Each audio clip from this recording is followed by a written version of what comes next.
again, and welcome to RP-0 America.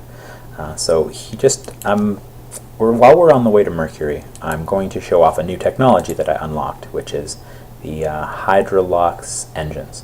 So the first instance of that I have is the RL10 vacuum series engine with a thrust of 67 kilonewtons and a starting ISP of 422 seconds vacuum ISP, and it even has reignitions, which is, it's an excellent piece of hardware that I intend to show off, to just kind of illustrate while we're between waiting for that Mercury mission.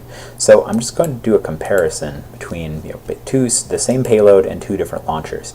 So if you didn't watch my previous series, the end of my previous RP-0 America series 1.0.5, I landed the Agathon 5 lunar lander, did a soft landing on the moon using this launcher, which is like a Titan II with solid strap-on boosters to kind of give myself the oomph of delta V I needed. So this is what I'd consider the payload. It ended up parked in Earth orbit, and then this Agena stage was used to it's not full because just ignitions. I recommend watching those videos. It was an interesting construction and an interesting and successful mission. So the amount of fuel with a partially full Agena was enough to send the overall payload towards the moon, and then slow it down before it gets to the surface, and then there's just a bit of extra fuel left above that in the final probe to finish the soft landing. So that is what we want to get into orbit, just using the solids core stage and then second core stage of pretty much just a Titan II with these solid boosters. So take a note, the mass of this craft was about 183 tons, and it used solid fuels, and then these hypergolic Titan II fuels and hypergolic Titan II fuels and this hypergolic Agena fuel, which that's the payload. That will be the same. So if I move to open this test craft, it's basically the same thing without the solid boosters, and instead I added, so I've got the core stage, I've got that second stage, and now I've got a Centaur stage, which has, it comes pre-filled from FASA. Where is that tank? It's basically, as you can see, they share the same texture, so it can be a little hard to see in here, but I think it's near the top. There we go. So the Centaur, this tank, and it comes pre-filled with these fuels. So it's not the ideal ratio for these engines, and you'll see why later, because this hydrogen, you lose a little bit of it during ascent, you lose a bit more of it while you're coasting in orbit. So if you build a stage that uses liquid hydrogen and liquid oxygen yourself, you'll want to pack extra liquid hydrogen beyond just the ideal ratio required for the engines to account for boil off. So let's take a look at these engines. So I've got it set to this second config. So there's two versions of the RL10 I have access to now. So there's this one and this one. So it's kind of confusing because right now I have the second one configured, and while I have that, I can show you the stats for the first. So ISP of 422, burn time of just over 7 minutes, and then the other way around, here's the one I'm using, just under 8 minutes of burn time, 67 kilonewtons of thrust, and an ISP of 422 seconds, which is amazing. It's a huge jump of efficiency of ISP from any previous engine I have. And part of the catch of that is that the liquid hydrogen is a tricky fuel to manage. It's not very dense, and so see this total tank stages has a wet weight of just under 16 tons. Ooh. Attach you there. So whereas this fuel tank has like twice the mass, even though it's smaller, these fuels are much more dense, much more mass per unit volume than the liquid hydrogen that makes up most of the volume of the Centaur stage. Oh, no, I did save that. Okay. So let me just make sure I've got the staging right. And also, so notice the mass is much, much smaller. All right, so these engines, yep, and then that hot stages, and we drop the first stage, and then I just have those kind of go together.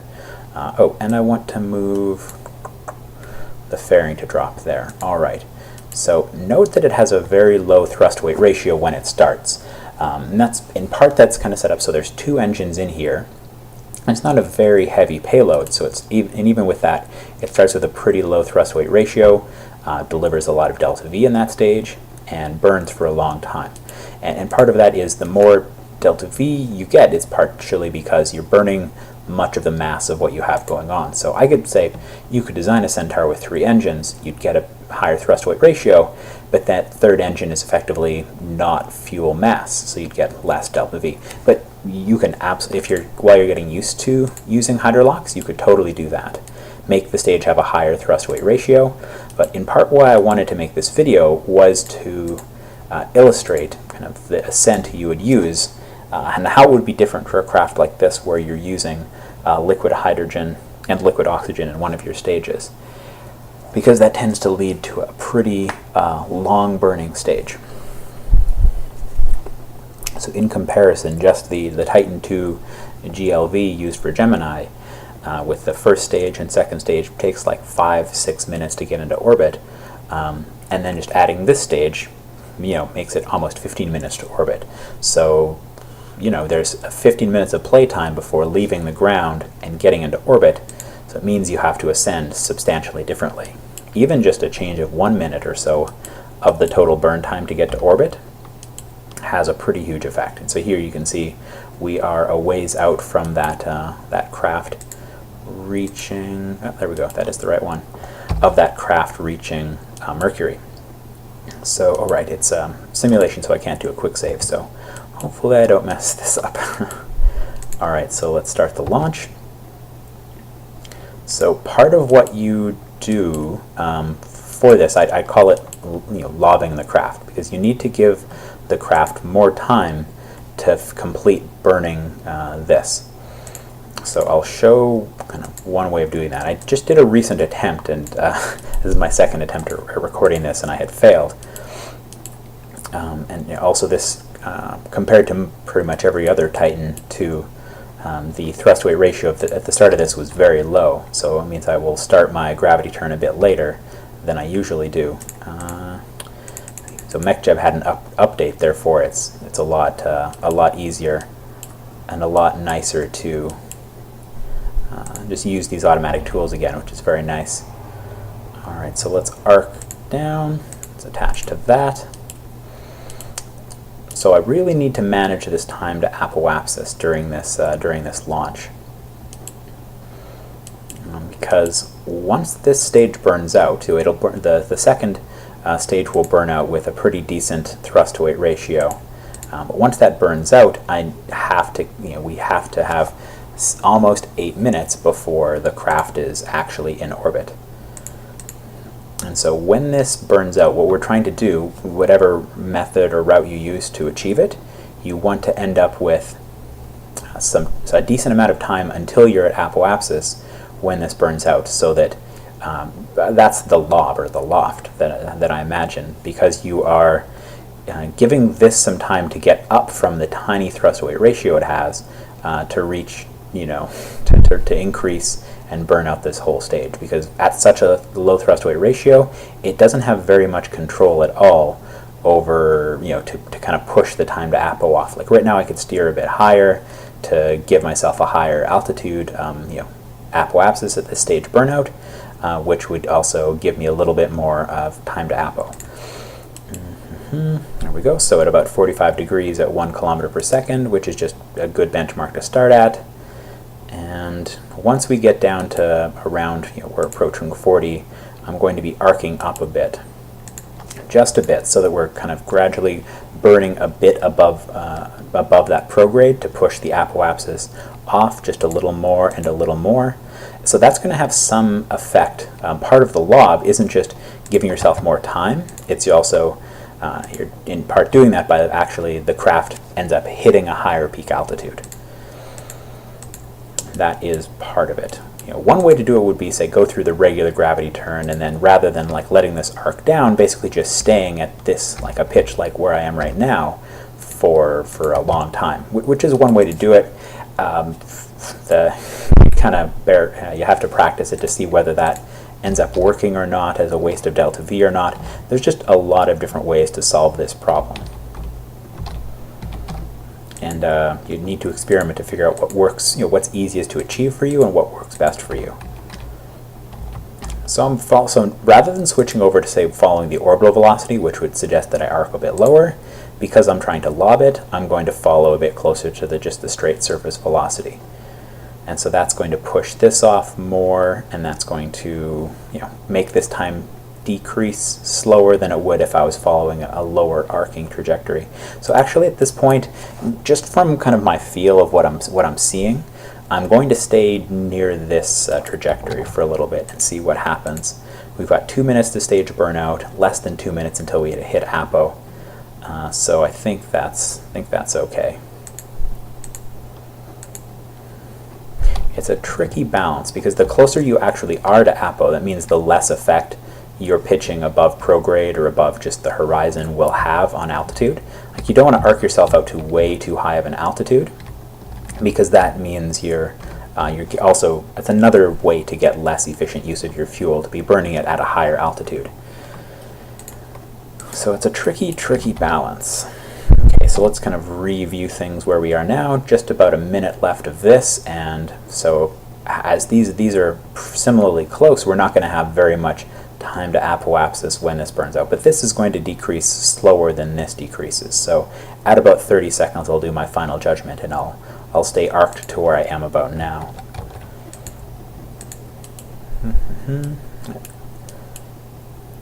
Alright, so down at about 30 seconds remaining. So we've got apo is about a minute out, which isn't bad. The altitude isn't too high, so I'm going to push that so it arcs a bit higher.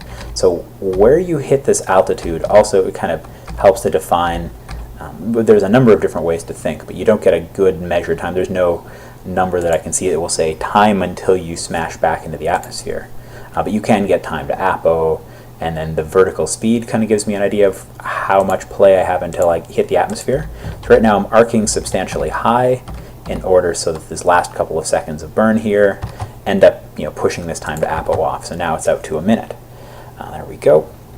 So now I'm going to stay arced pretty high because this means we gave ourselves a whole minute of play, so that the thrust weight ratio of this stage can increase from 2/3 of a G towards possibly as much as 3/4 or a whole G in this final minute, or in this first minute of the stage burning. So I wanted to show the liquid hydrogen before we ignited the engine, but it lost about 100 or 200 or so, it lost many liters just during the ascent, because the outside of the tank is heated by the air as you ascend, and as a result you end up with some of that heat causes the liquid hydrogen to boil off, and then even just being in space causes some of the liquid hydrogen to boil off. I need to do some experiments with that, because over the different versions of real fuels and all the other mods that affect temperature and heat and heating and such, the behavior of that boil off has changed. And ultimately this is a great fuel. You want to, if you can, you want to use this fuel for every part of large missions, right? Like the Saturn V used liquid hydrogen through the J2 engine to send the crew towards the moon. The what's it called? Is it Lunar Surveyor? The mission where the U.S. placed a fairly hefty and camera-heavy lunar lander on the moon used the Atlas Centaur, so they used the liquid hydrogen to send the craft towards the moon. It's a really good fuel to use, so you want to use it when you can, within its limitations. So ideally, I'd like to be able to build, with technology to improve, to build something that can keep liquid hydrogen in orbit for a substantial amount of time. So anyway, now looking back at the numbers, so we're approaching this apoapsis, but not only are we approaching, so we're arced pretty high. Let's arc down to, let's say, to 30 degrees and stick there for a bit. We've also got to a pretty good altitude, so we start to get, hit the atmosphere again around 140, 150 kilometers. So this means we have, 40, 50 kilometers we could potentially fall before the atmosphere starts to affect us, where we're too low to achieve a proper orbit. And during that time, so on the time to apo, the stage had a chance to increase from a thrust to weight ratio of 2/3 of a G all the way up to 3/4 of a G, and it continues to increase. So the higher that is, the more of an impact the more control we can have over what's going on here by steering.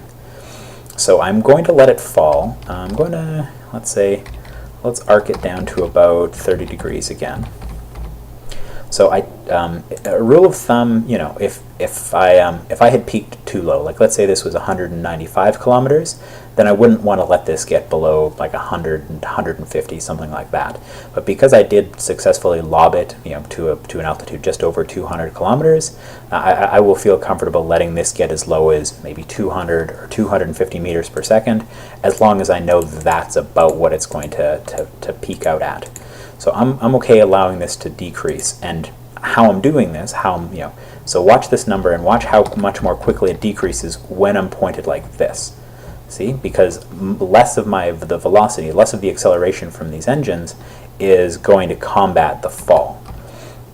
And so the higher I'm arced here, you know, up through 45 degrees or whatever, like I could find an angle, there we go, so about 37, 38 degrees, where I'm actually no longer, the vertical speed is no longer getting more negative.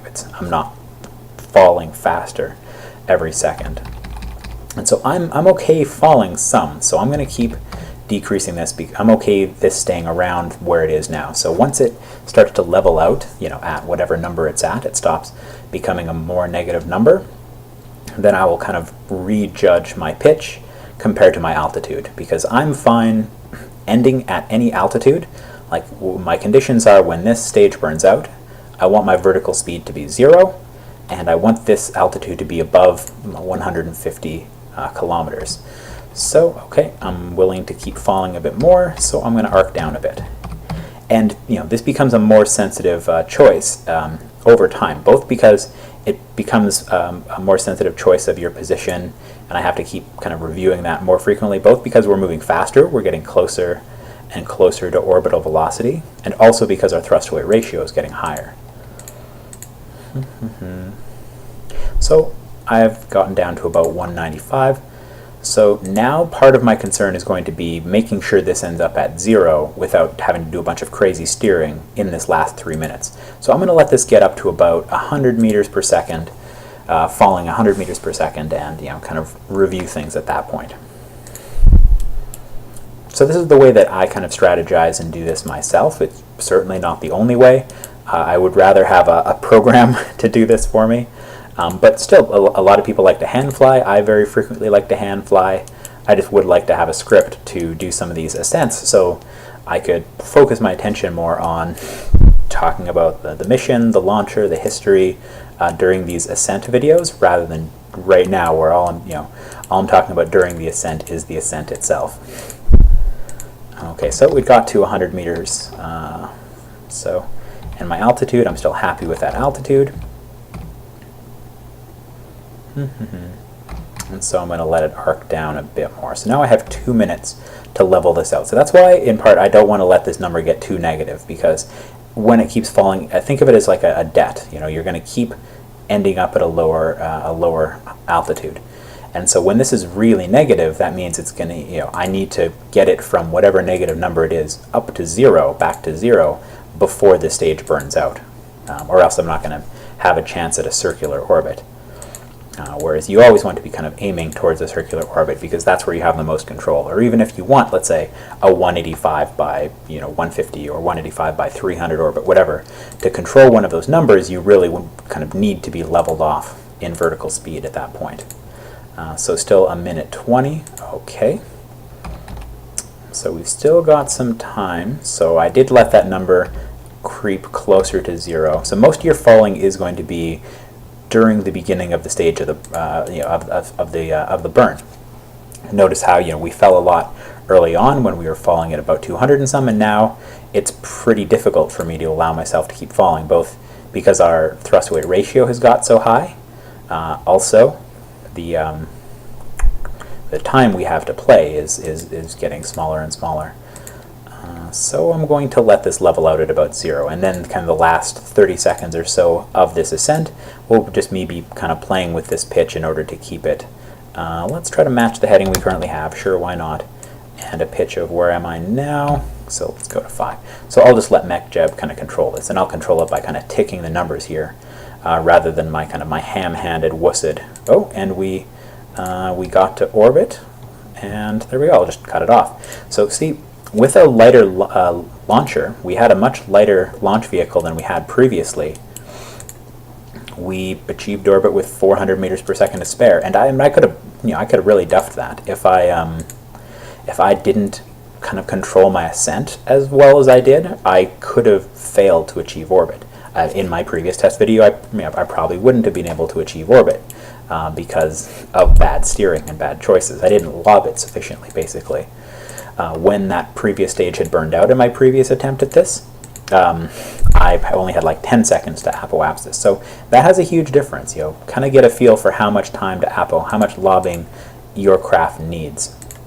And now you can see, you could already see, here let me close that engine info, so you can see liquid oxygen versus liquid hydrogen. We have an excess of liquid hydrogen, but that is boiling away a little bit at a time. And so, if I, actually let me just coast along. Come on, let's coast. We don't have much time to coast. But at some point, if we coasted longer, if we had more time there, so this boils, you'd actually see this number increase slightly. Sure, purchase more time, why not? Come on, let a little more of it boil. 394, oh, maybe does it only recalculate? No?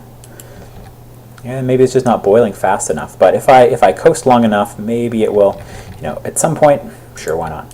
At some point, this would increase. We'd get just a little bit more delta V because this, the liquid hydrogen boiling off would move us to a point where we had a balanced ratio of liquid oxygen and liquid hydrogen. And that's a bit more evident if you didn't burn so much of the Centaur fuel just to get to orbit where we are now. So let me dump. So this is the mass with our remaining fuel, this tankage, and that, and also the HTP, which is used for, which I would use to kind of position this for, say, a future burn. And if I dumped that, you'll see this was the actual payload we got to orbit. So this wasn't too much mass at all. It's, like I said, it's a very light tank. It's a balloon tank like the Atlas launch vehicle. So hopefully that was a meaningful or useful introduction to a bunch of concepts that are important kind of mid-game in RP-0 with liquid hydrogen. So you start to get these higher ISP engines that burn liquid hydrogen. You need to manage how the liquid hydrogen boils off and make that a consideration in your mission planning and your mission testing. You don't have to worry as much about ignitions. Like you saw, these had 10 ignitions. But you really have to pay attention and do some practice with the different types of ascent you need to use with a craft like this, because they tend to have a lower thrust-weight ratio, because much of the dead weight of this stage are those engines. So they're not dead. The engines are obviously useful, but it's a dry mass you're adding to the stage that doesn't end up getting burned, doesn't end up contributing to delta V. So thanks for watching. I hope that was a useful introduction. If there's any other kind of these advanced launch vehicle and advanced fuel design concepts you have questions about, go ahead and ask them. Upvote if you found it useful. Appreciate that people like to watch these. Next video, I'll probably complete the Mercury flyby, which so you'll see the absolutely ridiculous speed that we fly by Mercury, and hopefully get to see how nice of a planet it looks like. Thanks for watching RP-0 America. Goodbye.